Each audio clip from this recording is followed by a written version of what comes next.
Bom dia, meninas. Bom dia, amigo. Tudo bem? Tudo bem, e você? Último Bem. dia. Último dia. Sextou no último dia, com S de saudade. Estou com F de férias. Nossa, delícia, hein? Nossa.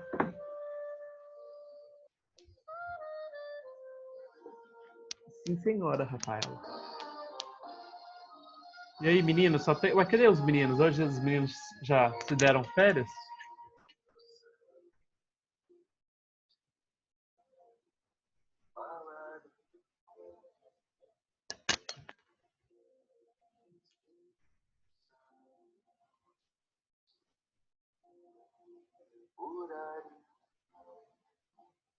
Ah, tá, Rafael, entendi.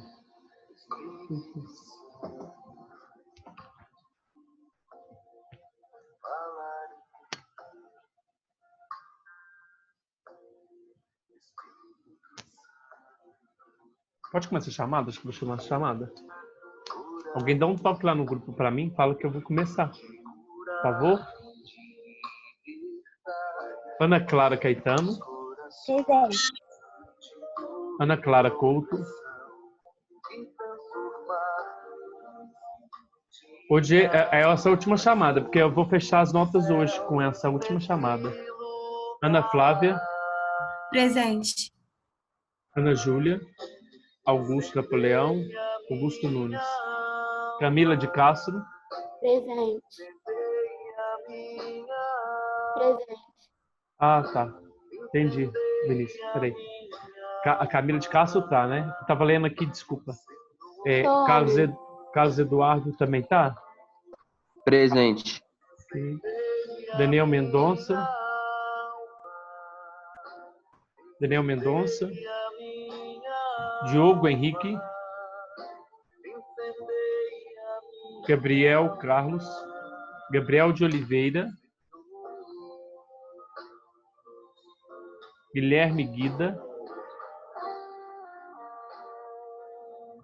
João Vitor Pinheiro. Júnia Mayra. Lívia Chagas. Ai, quem que falou que estava aqui? Quem estava presente mesmo? Falou que estava sem microfone.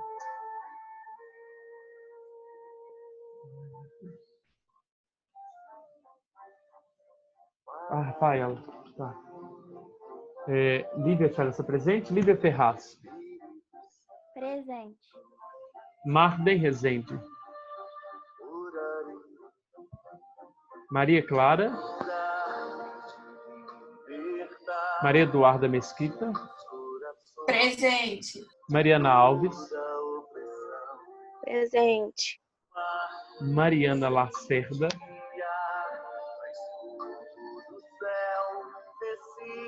Mariela Júlia. Marina Gondim. Presente. Pedro Correia. Pedro Henrique. Rafael Nascimento.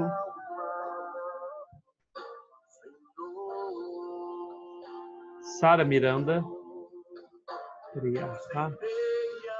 Ah, tá. A Rafaela é o... Desculpa, a Rafaela é o Vinícius, não é? Agora que eu tô fazendo uma confusão, peraí. Ai, Pô, foi mal, a minha Rafaela Borges, eu entrei na conta dela. Tá, então peraí. Tiago tá aí? Presente. Tomás Cassiano. Vitor Henrique.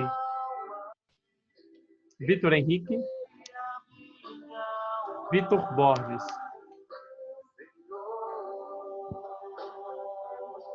O Vitor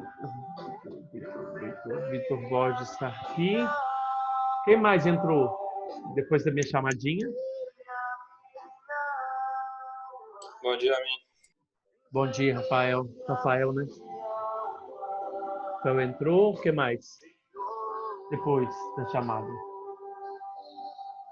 Mais alguém? Uai. Espírito Santo vem iluminar nossas vidas, porque nós acabamos mais um ano super mega tenso, né?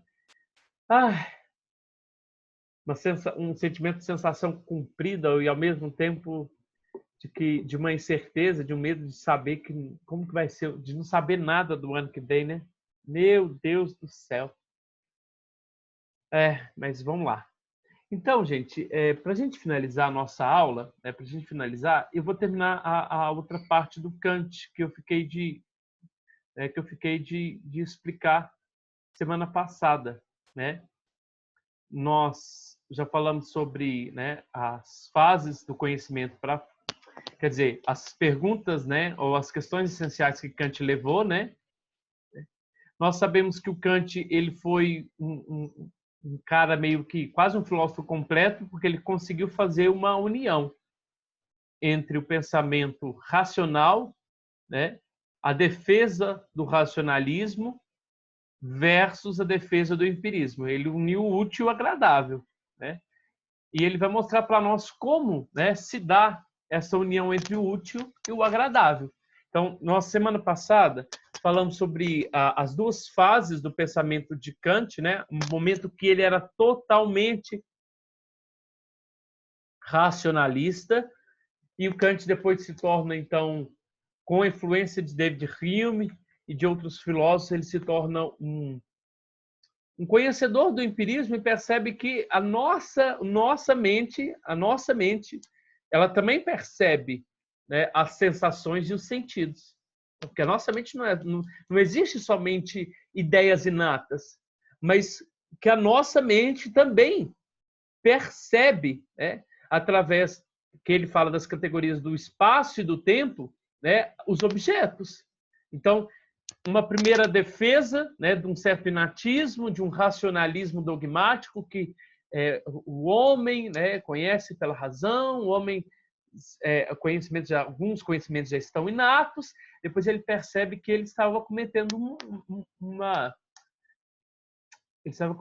ilusão. Não só a razão, a mente produz o conhecimento, mas na mente humana, né, a mente humana é tão sagaz e capaz também de entender os sentidos. Então, os sentidos também, né?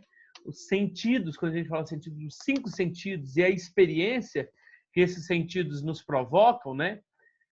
Também nos produz conhecimento. Então, nós falamos da fase crítica e pré-crítica, né? A primeira fase é a pré-crítica, que é a fase racional de Kant, e a fase crítica, que aí ele vai fazer uma crítica à nossa razão, né? A crítica à nossa capacidade racional. Né? E aí ele vai buscar entender e compreender como a mente do ser humano funciona. Nós falamos sobre as 4 perguntas, né? As 4 questões essenciais de Kant, né? Deixa eu tirar um trem daqui, porque isso aqui me está atrapalhando. Peraí. Pronto.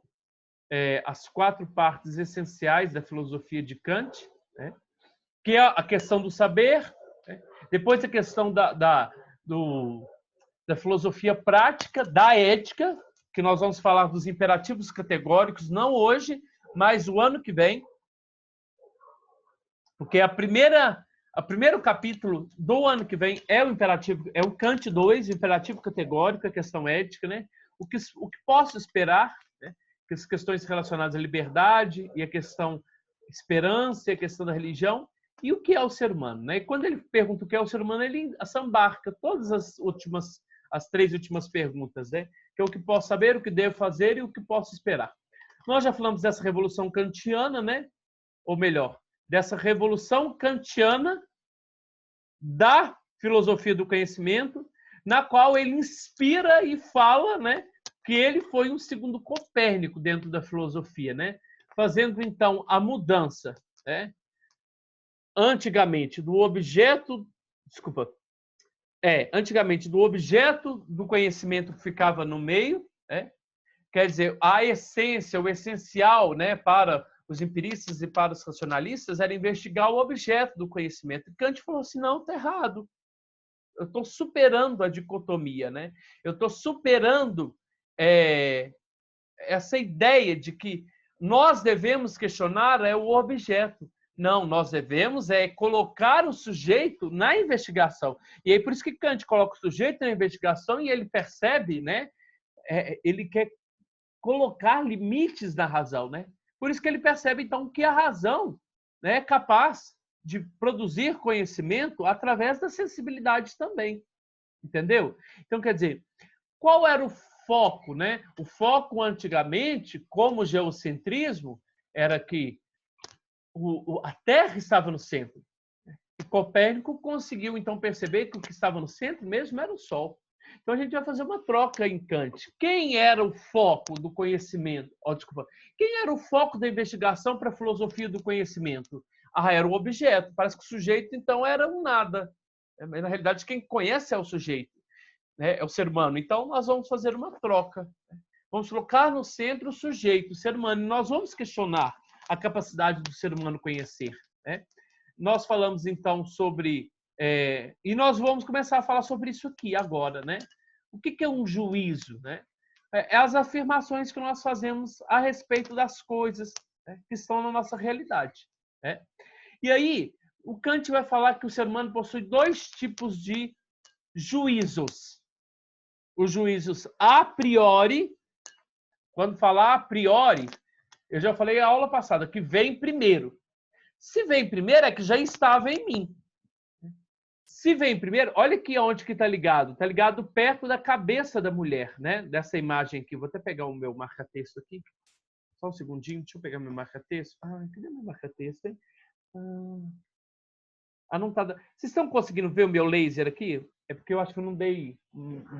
Aqui, ó. Tá vendo? Ó? A priori.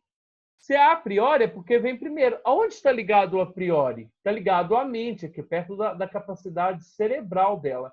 A priori, quer dizer, veio primeiro. Se veio primeiro, é porque já estava na nossa mente. Então, quer dizer, nós possuímos juízos inatos. Nós já possuímos conhecimento. Só que a gente vai desenvolver esse conhecimento. E aí, o Kant vai falar que nós também possuímos um outro tipo de conhecimento, aquele que vem depois. E o que vem depois? O a posteriori. É as sensações e os sentidos. É o conhecimento que parte das sensações e dos sentidos. Está claro até aqui? Então, agora, o que o Kant vai falar? O Kant vai explicar para nós que nós temos dois tipos de juízos. Os juízos analíticos ou explicativos, ou, resumindo, os juízos analíticos a priori, e nós temos os juízos sintéticos, né, ou ampliativos, que ele vai chamar de a posteriori. A nossa apostila só usa essa categoria aqui, ó, essa formulação, juízo analítico e juízo sintético. Tá? Esse tem de explicativo e ampliativo, esquece. Tá? Então, nós temos dois tipos. A nossa mente consegue, né, emitir dois tipos de juízos. Os juízos que partem da nossa mente, né, que parte do nosso entendimento, ele não vai falar a mente, ele vai falar do nosso entendimento, que são os juízos analíticos. E os juízos que partem, então, dos nossos sentidos, que ele vai chamar de juízos sintéticos. Vamos ver se vocês estão craques. O juízo analítico, ele é a priori ou ele é a posteriori? Já está escrito ali, bobeira. Que má nota que eu estou dando. Vamos voltar aqui.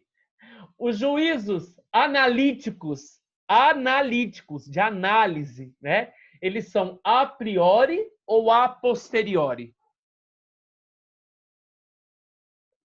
Rafael. Repete a pergunta, por favor, Amin.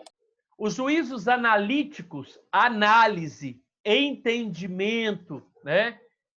Eles são a priori, eles vêm primeiro ou eles vêm depois? A posteriori, para o ser humano. A posteriori, Amin? Não. Analítico, de análise, né? De entendimento.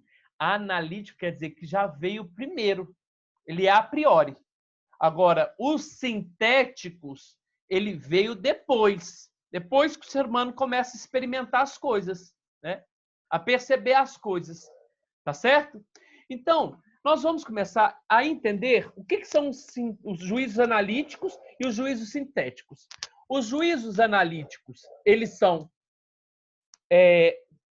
universais e necessários, tá? Eles são universais e necessários. Agora, os sintéticos, eles não são universais e não são necessários. Por que disso? Porque a minha forma de experimentar o objeto é diferente da sua forma de experimentar o objeto. No sintético. Agora, no analítico, uma forma que você tem do triângulo é a mesma forma que a Nina tem, que o Wesley tem, que o João tem e que o cara que está lá na China tem. Por quê? Porque já está formado. Ele é universal. É um juízo universal e necessário. Tá? Então, vamos lá. Nossa, tá pulando toda hora. Que raiva. É porque eu esqueci de tirar o marcador de tempo desses slides.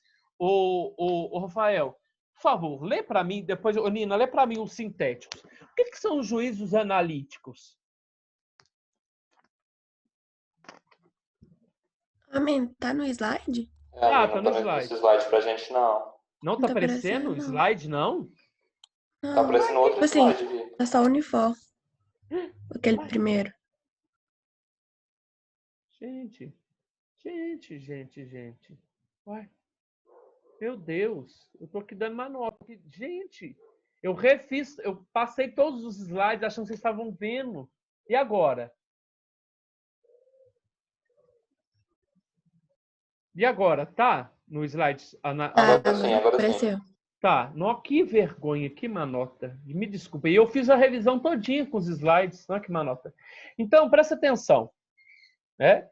O que é um juízo? Primeiro, vou voltar à pergunta. O que é um juízo a priori? São juízos que a minha mente produz. Tá? Por que a priori? Porque já está na minha mente. Porque é inato.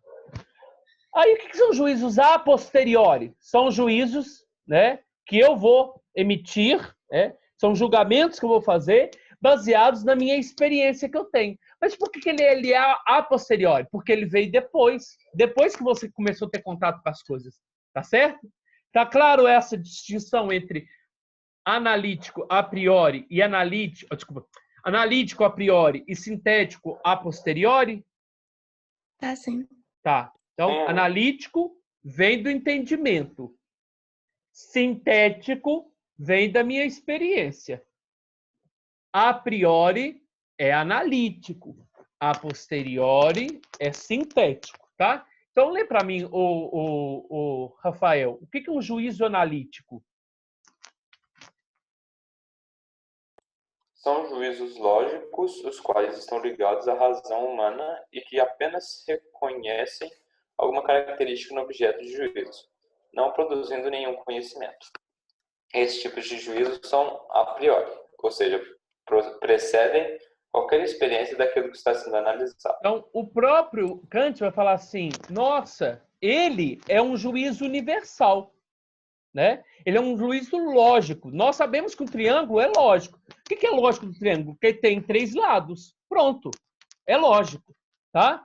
Só que aí o que está o problema do juízo analítico da nossa mente? Ele já é um conhecimento formado, só que ele não produz mais conhecimento. Ele é uma informação que já está fechada. E aí, o sintético, né? Aí você vai ver a diferença dele com o sintético. E aí o Kant vai falar assim, não, o ser humano não pode ser somente juiz analítico e muito menos juiz sintético. O que o Kant vai falar? O Kant vai fazer uma união entre o analítico e o sintético, que ele vai chamar de juízo sintético a priori. Tá? Não vou confundir a cabeça de vocês, não, mas primeiro vamos entender o que é o juízo analítico. Tá? Cita um exemplo de um juízo analítico aí para mim, o Rafael, que está no slide. O triângulo é uma figura de 3 ângulos. Essa asserção é universal e necessária, e, portanto, é uma verdade incontestável. Para alcançar essa definição, basta analisar a figura do triângulo. Assim, os juízos analíticos se restringem à análise do objeto, baseando-se exclusivamente na razão do pensamento humano, sem que seja necessária qualquer interferência dos sentidos, experiência para sua formação. Então eu não preciso de experiência, né, para eu conseguir, né? Eu preciso desenhar aqui, eu não preciso, porque está na minha mente, né? Eu não preciso ficar formulando para vocês e desenhar aqui no quadro que é um triângulo, porque já está na minha mente, né? Por que ele é universal? Porque é para mim, é para mim, é para o Rafael, é para todo mundo, tá? E é necessário, né? Ele é necessário por quê? Porque essa afirmação, né, de que o triângulo tem 3 ângulos, né, é o necessário para mim e para você, para a gente, né, adquirir mais conhecimento. Nós vamos falar sobre o universal e necessário daqui a pouco, para ficar mais claro. Por que é universal e por que é necessário, tá? Na sua página 80, não, na sua página 80 não, desculpa, peraí. É isso mesmo, na sua página 80 está falando sobre isso, tá? Agora, ô Nina, me explica o que é o juízo sintético ou explicativo. Não, peraí. Vamos continuar no juízo... Peraí. Nina, deixa eu passar aqui um trem aqui, peraí. Vamos citar outro exemplo, outra análise, né? A nossa apostila está usando o exemplo... Ela está usando o exemplo do quadrado, peraí. Do quadrado. O quadrado possui os 2 lados, ou 4 lados. Isso ninguém pode retirar deles. Agora, Nina, continua uma outra interpretação do juízo analítico para mim. São aqueles em que o predicado não apresenta nada ao sujeito, ou seja, o predicado não mostra nada mais do que já está implícito no próprio sujeito, mas é feito por pura análise. E ainda os juízos analíticos são a priori, por serem universais, por não depender de tempo e lugar, e necessários, por não poder ser de outro modo, mas são o que são.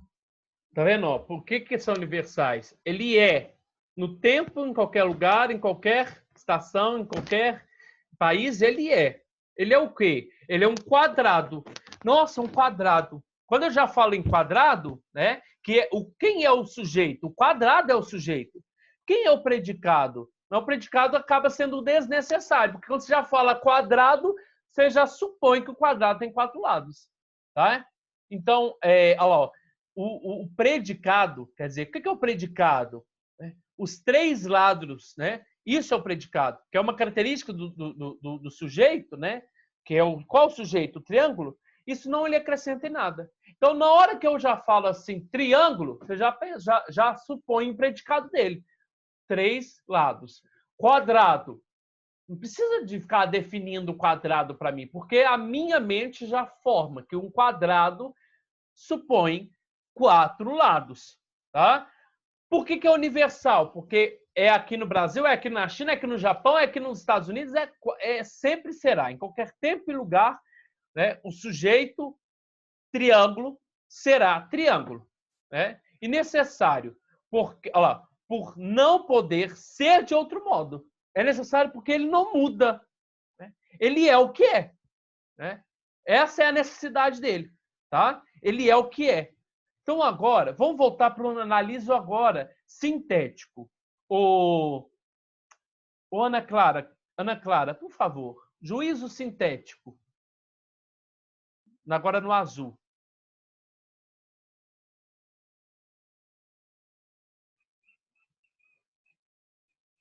Tem Ana Clara, não tem não? Quem pode ler para mim?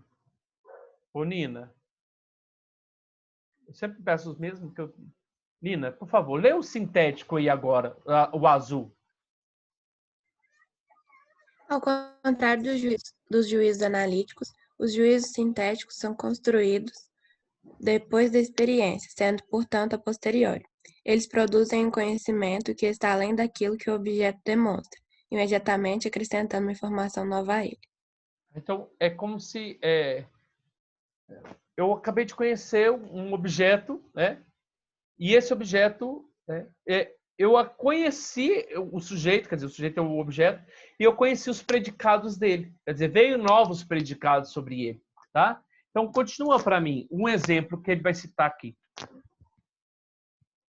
A afirmação: todo ser humano é um ser social. Para alcançar esse juízo, é necessário observar a realidade e fazer experiências, sendo a observação imediata do indivíduo insuficiente para chegar a essa definição sobre ele. O conhecimento produzido por esses juízos por ser originado de generalizações, que podem ser associações de ideias e não corresponderem à verdade dos fatos e das coisas. Não é universal e necessário, portanto, é incontestável. É Esses juízos contestável. são formulados a partir de experiências humanas. Então, olha para você ver, a minha experiência, né? A minha experiência pode ser a experiência diferenciada da Nina. Então, por isso que ela não é universal, né? E por que não é necessário? Porque pode variar, né? Não é universal, porque não é em todos os lugares o ser humano é um ser social, tá? Você pode pegar um outro ser humano de uma outra cultura e vai perceber que ele é totalmente isolado. Então, não é universal eu afirmar que todo ser humano é um ser social. Não é, porque também tem pessoas que têm dificuldade na sociabilidade, tá? Então, para eu afirmar que todo ser humano é social, eu preciso experimentar isso, eu preciso analisar numa tribo, eu preciso analisar numa cidade, preciso analisar no Japão, preciso analisar nos Estados Unidos, preciso analisar em todos os lugares para eu chegar a essa afirmação. Essa afirmação, todo ser humano é um ser social, para ela se tornar universal e necessária. Mas ela não é universal e necessária. E aí, por isso que Kant fala, olha, qual que está o problema aí no sintético? Porque esse juízo ele pode ser contestável. Por exemplo, se eu afirmo que todo ser humano é um ser social, o Rafael vai falar assim, não, e as pessoas que têm autismo? Ele não consegue ser um ser social. Ele me contestou. Então, quer dizer, aquilo que eu poderia afirmar como universal foi contestado. Tá? Outro exemplo de juízo sintético. Lê para mim, o Rafael, essa outra exemplificação de juízo sintético. Juízos sintéticos são aqueles em que o predicado acrescenta algo ao sujeito. Tá? Então, acrescenta. Então, ele pode ser verde, ele pode ser azul, né? Não necessariamente. Agora, se eu virar para você e falar assim, no juízo sintético, o triângulo é um quadrado. Não pode ser. Pode ser. Quer dizer, esse predicado, ele não está acrescentando nada ao sujeito que é. Tá entendendo? Agora, a garrafa, ela pode assumir o verde, o vermelho, o azul, mas o triângulo não pode assumir 4 lados. Né? Agora, ele pode assumir qualquer cor aí na sua cabeça, mas ele não pode assumir uma outra postura, uma outra posição que ele não é. É por isso que ele é universal. E o sintético não é universal, tá? Então, continua para mim. São aqueles em que? São aqueles em que o predicado acrescenta algo ao sujeito. Ou seja, o predicado mostra algo mais do que já está implícito no próprio sujeito. É feito por síntese. E ainda os juízos sintéticos são a posteriori, por dependerem da experiência para serem o que são. Pois nem toda garrafa é verde, assim precisa experienciar para confirmar o juízo. Então, se eu afirmar que a garrafa é verde com um juízo universal, eu estou errando, porque nem toda a garrafa é verde. Então, há uma necessidade de um predicado, né, verde ou vermelho ou azul para eu dar o quê? Dar uma vida para uma garrafa. Né? Lá está escrito lá, exemplo, a garrafa é verde. Quem é um sujeito? A garrafa. E o predicado verde. Algo novo foi informado, pois nem todas as garrafas são verdes. Então, presta atenção. E aí eu tenho esse quadro aqui, que eu adoro ele, tá? Então, nós conseguimos conceber 2 tipos de juízo. Gente, se acabar minha aula, vocês me afirmam. Não, falta 10 minutos. Os juízos que partem da razão e os juízos que partem da experiência. Os juízos que partem da razão são conhecidos como juízos analíticos. Né? É necessário, né? É um juízo necessário e universal. Tá? Em todos os lugares, em todos os momentos, em todo lugar que você for, né? Vai ser assim. Por isso que ali, o predicado ele faz parte do sujeito. Qual é o predicado do triângulo? Ele tem 3 lados. Tá? Então, é como se... Olha, até unindo, tá vendo? Ó? O predicado faz parte, como se ele tivesse englobado dentro do sujeito. Então, quando eu falo triângulo, eu já afirmo o predicado dele. Qual é o predicado do triângulo? 3 lados. Tá? Aí vamos partir lá para os juízos da experiência, né? Os juízos sintéticos. Por que eles não são universais e não são necessários? Porque parte da experiência do sujeito. A experiência que eu tenho com a garrafa verde não é a mesma experiência que o Rafael tem com a garrafa. Porque o Rafael pode sofrer com um daltonismo, né? E afirma que a garrafa é azul. E para ele é a verdade. A garrafa é azul para ele, mas para mim é verde. Então não tem como eu afirmar que a garrafa é verde. Universalizar esse predicado da garrafa. Por quê? Porque parte da minha experiência. E a minha experiência não é universal, tá? Cada ser humano experiencia, né, as coisas e o mundo de uma maneira diferente, tá? Então, nos juízos sintéticos, o predicado não faz parte do sujeito, tá? O predicado não faz parte do sujeito. As características não faz parte do objeto, tá? Por quê? Porque esse aqui está o sujeito, mas ele pode ter outros predicados, tá? E aí, o que o Kant vai fazer? O Kant vai falar assim, gente, o problema dos analíticos, né? O problema dos analíticos é porque ele não produz mais conhecimento. O problema do sintético, qual que é o problema do sintético? O problema do sintético é que o predicado não está totalmente ligado ao sujeito. E aí, o que ele vai concluir para nós? Ele vai fazer uma nova forma, um novo tipo de conhecimento. Que novo tipo de conhecimento? É juntando os juízos a priori com os juízos a posteriori. Ou juntando os juízos analíticos com os juízos sintéticos. Tá? E aí, o Kant vai concluir para nós o seguinte: o racionalismo foca apenas nas ideias inatas. São os juízos analíticos na terminologia usada por Kant. Tá? Então, nós já sabemos. O racionalismo só focado nas ideias inatas. O empirismo foca apenas na experiência pura. Nesse primeiro tipo de juízos sintéticos, né? Então, tá. Mas e a pergunta? E a ciência? Que tipo de conhecimento é necessário para fazer ciência, fazer matemática, fazer química, fazer física, fazer biologia? Qual tipo de conhecimento é necessário? E aí ele vai unir, que eu já falei para vocês, o útil com o agradável. Então ele vai falar, será necessário então a presença das características de ambos os juízos, tanto do juízo da racionalidade quanto o juízo do empirismo, da experiência. Então Kant chamará aquele que atende a esses critérios de juízo sintético a priori. Então, o que ele vai fazer aqui, nesse juízo sintético a priori? Tá vendo que nesse quadrado aqui, eu coloquei aqui, tá lá embaixo, a priori. O que é esse a priori? Tá vendo que esse a priori aqui, ele puxa, esse a priori aqui tem uma setinha aqui encostando com a experiência. Então, qual que é o juízo correto para a ciência? É o juízo que parte da experiência e vai até a nossa razão.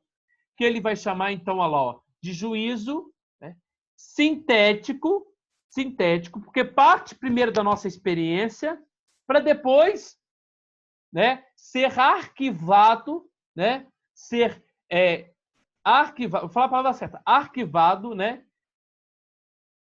eu queria falar uma outra palavra, mas fugiu, dentro da nossa mente. Eu vou mais ou menos explicar para vocês o que é isso. O Kant vai falar o seguinte para nós. O que o ser humano é capaz de conhecer? Somente o objeto. Como assim somente o objeto? Aquilo que não é objeto, aquilo que não é fenômeno, é aquilo que não aparece para nós, que ele vai chamar de fenômeno, aquilo que não aparece para nós, que não é fenômeno, que não se demonstra aqui na nossa realidade, ele vai chamar de númeno. Númeno, você pode falar o que é númeno? São as realidades metafísicas, Deus, céu, inferno. Isso aí a gente não vai conhecer. Por que nós não vamos conhecer? Por que a gente não é capaz de conhecer? Porque o céu, Deus, não passa pelas duas entidades nossas do saber, que é os sentidos e é o pensamento. Então, o Kant vai falar para nós, então, como se processa o conhecimento? Então, primeiro, a gente vai entender e compreender as coisas a partir do objeto. O objeto está aqui, Esse aqui é o objeto, Esse objeto aqui é um fenômeno. Por que ele é um fenômeno? Porque ele apareceu para mim. E como nós vamos captar esse fenômeno? Aí o Kant vai falar, primeiro, Pela sensação. E aí ele vai falar que a nossa sensação, os nossos sentidos, né, eles captam os objetos através de duas categorias, que ele vai chamar através do tempo e do espaço. Se você quiser aprofundar isso, né, aprofundar mais, como a gente não tem como aprofundar ele mais agora, na página 81, né, vai falar de como funciona, né, o que seriam as três, né, as três formas de saber: sensação, né, pensamento e a união que ele vai fazer entre pensamento e sensação, tá? E aí ele vai falar assim: opa, eu conheço esse objeto porque, primeiro, né, ele passa pela minha capacidade sensorial, pelas minhas categorias de espaço e tempo, né? Depois, né, compreendido pelos sentidos, né, esse objeto ele vai entrar no meu pensamento. Mas como que eu vou compreender esse objeto, né? Eu vou entender esse objeto a partir das categorias, né? Que são as categorias que está até lá no nosso quadro, da página 82. Né? Resumindo, então, o que é o conhecimento? O conhecimento, né? Olha lá, o conhecimento nada mais é do que o conhecimento do fenômeno, que partiu da minha capacidade sensorial, por perceber o espaço e o tempo, e, né, se classificou, né, se categorizou através, então, ou da qualidade, ou da quantidade, ou da relação, ou da modalidade. O que é isso? São as categorias do nosso pensamento. E aí você entende que você conhece as coisas através do quê? Através da união entre a sensibilidade e do entendimento. Na página 81 está falando sobre isso aqui, ó. O conhecimento, então, processa por meio das duas faculdades da nossa mente, a sensibilidade e o entendimento.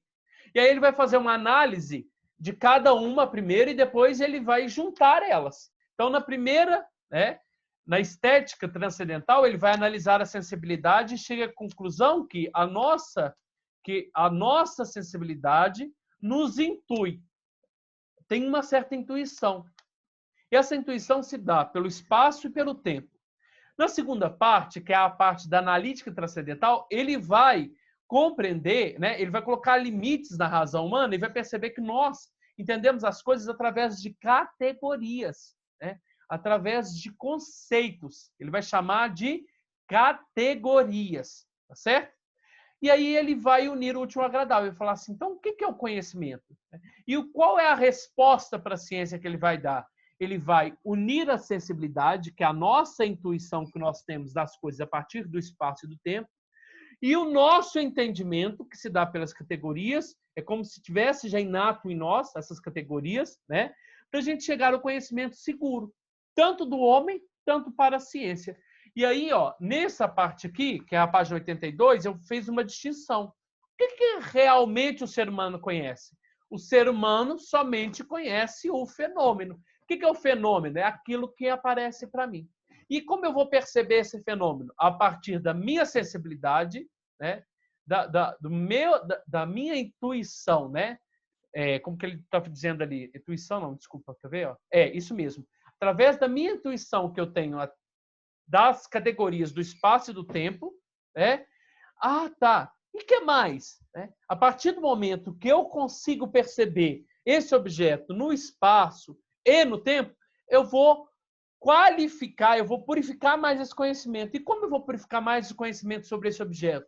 Através das categorias. Tá? E o que é o número? O número não pode ser conhecido. Por que o número não pode ser conhecido? Porque, olha lá o que ele está dizendo para nós, ele não se apresenta.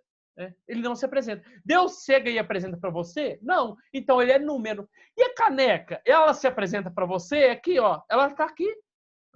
Então ela partiu de uma realidade experimental, sensível? Partiu. Então ela é o quê? Ela é fenômeno. E quem é número? Deus. Deus é número. Porque ele não se dá a conhecer. Então, é a coisa para si. E os objetos são as coisas em si. Né? Olha lá, ele vai falar aqui, ó, lá. O que parece é o fenômeno. Ele que podemos conhecer, pois ele é a coisa para nós. É como se ele, a caneca virasse assim, oi, gente, eu sou a caneca. E Deus? Deus não se mostra para nós. Por quê? Porque ela é a coisa para si.